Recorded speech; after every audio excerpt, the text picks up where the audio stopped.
Hello everyone! Welcome back again to my channel. So for today's video, i-share ko naman sa inyo kung saan akong agency na walang kuskus balungos. Okay, ito na siya. So, before ako nagpunta ng Japan, syempre nag-apply muna ako ng trabaho nag-apply muna ako ng factory workers. So, ayun siya, nakapag-work ako ng factory worker sa Cebu for almost 6 years. Then, inano ko siya. Pagkatapos, apply ako ng para Japan. So, at that time, intern siya or Jishusi visa yung visa namin. So, ayun yung agency ko talaga is wala talaga siyang kuskus balungo. So, pag kayo po ay gustong mag-apply papuntang Japan, punta lang kayo doon sa agency ko. Wala talaga siyang walang kuskus balungos. Hindi talaga siya kagaya ng ibang agency na napakaraming kuskus balungos. Kapag wala ka talagang 5,000 or 10,000 para sa recommendation, ano ba yung tawag nila doon? Recommendation letter, wala ka talaga. As in, kung wala kang ganun.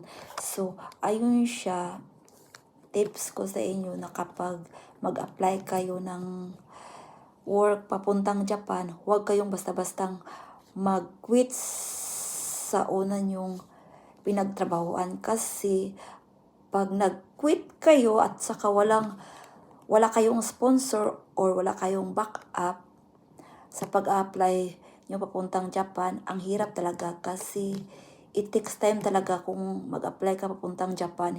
Hindi talaga basta-basta na ganito na lang.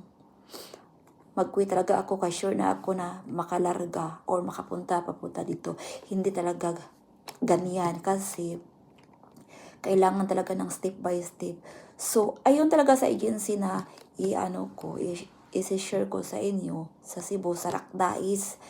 Doon talaga yun sa Capitol, sa Guadalupe. Kung wala kayong pera na pamasahe from Capitol, magtanong lang kayo doon. Pwede na siyang lakawin or ano ba yung lakawin sa Tagalog? Pwede mo siyang maglakad ka lang papunta doon. So, hindi naman kaya siya masyadong malayo. So, yun talaga, ang lang talaga nila doon is yung kumplito yung requirements nyo, may cab form kayo, cab form ba yun? Oo. At saka, yung mga requirements nila na i-comply mo lang yung mga requirements na nila sa iyo.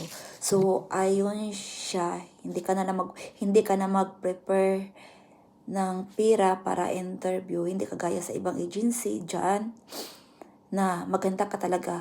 Kung wala ka talagang, yung sa akin yung una is kailangan ko talagang maghanda ng 5,000 So, nasayang lang yung nasayang lang yung pera ko kasi nga, yung pera na yun is para sa recommendation. Wala ka pa talagang employer.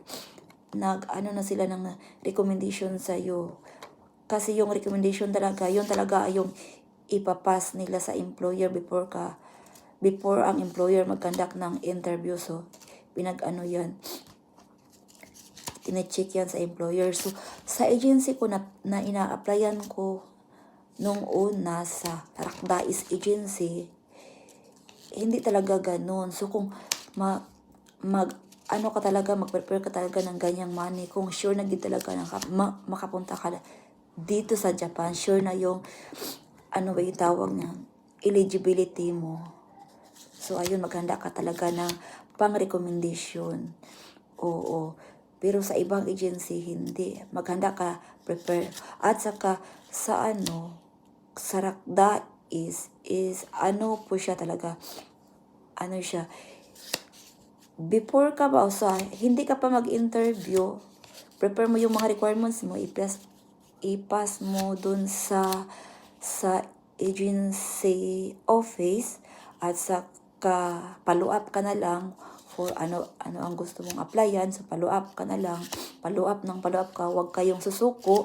So, ayun, kung matawagan ka na, kung may employer ka na, at saka makapasa ka sa interview, kung makapasa ka sa interview, yun lang siya. Yun na talaga yung medical nyo.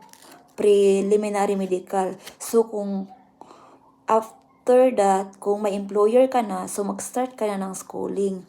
So, yun lang talaga. So compare siya sa ibang agency na wala ka pa talagang employer, nag-medical ka na talaga, yung preliminary medical. So, hindi pa sure. So, may medical ka na, tapos wala ka pang employer. So, tapos, hindi ka pa na-hire until yung medical mo is na-expire na, magpa-medical ka naman ulit. So, sayang yun talaga yung money nyo.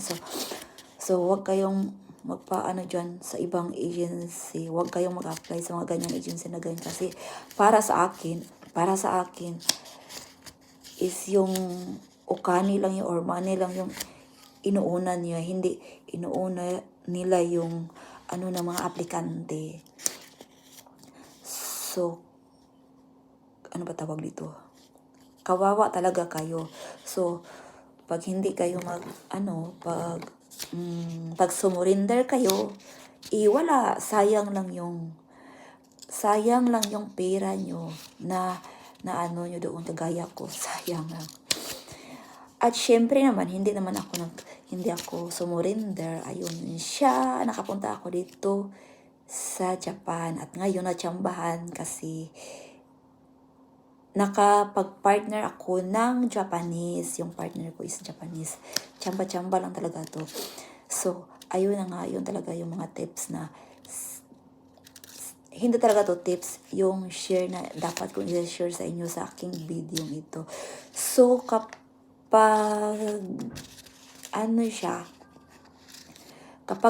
kulang ang requirements nyo, ayun siya, comply mo lahat.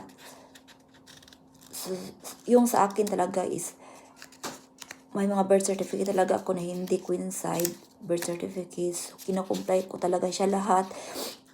Binalik ko talaga siya, pumunta ako sa probinsya namin para i-correct ko talaga yung mga mali ko na mga papers. Tapos binalikan ko naman yung agency at nagpa-line up. Kasi magpa-line up ka talaga. Kasi hindi siya gaano kadali mag-apply papuntang Japan. So, pa-line up ka talaga. So, kung ma-line up ka na talaga, syempre, kung ma-field ka field ka sa unang interview, wag kayong susuko. Kasi sa akin, hindi lang pang isang interview ang na-interview ko. Siguro pang 4 or pang 5 talaga. Kasi hindi talaga ako susuko. So, yung unang interview, failed ako. Hindi ako nakuha. So, nagpa-line up na naman ako para sa susunod na employer's interview. So, sa susunod na employer interview is, kinuha nila 2. So, failed na naman ako kasi marami kaming candidates talaga, maraming aplikante. So, out of 20, 2 lang, out of 20, out of 10, 3 out of 20. Oo, yan talaga kahirap kung mag-apply ka papuntang Japan kasi marami kayong candidate talaga na papunta dito mag-apply rin. So, yung sa akin lang, huwag kayong susuko. Kasi pag susuko kayo, pildi talaga kayo. Okay, so ito lang po ang ma-share ko sa inyo about sa pag-apply papuntang Japan.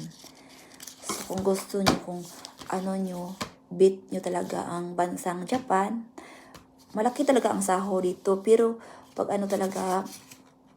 wala ka talagang Nihongo, basic Nihongo, marami ka talagang baka dito na ma-receive. So, yun lang po. Bye-bye for now. See you for my next video.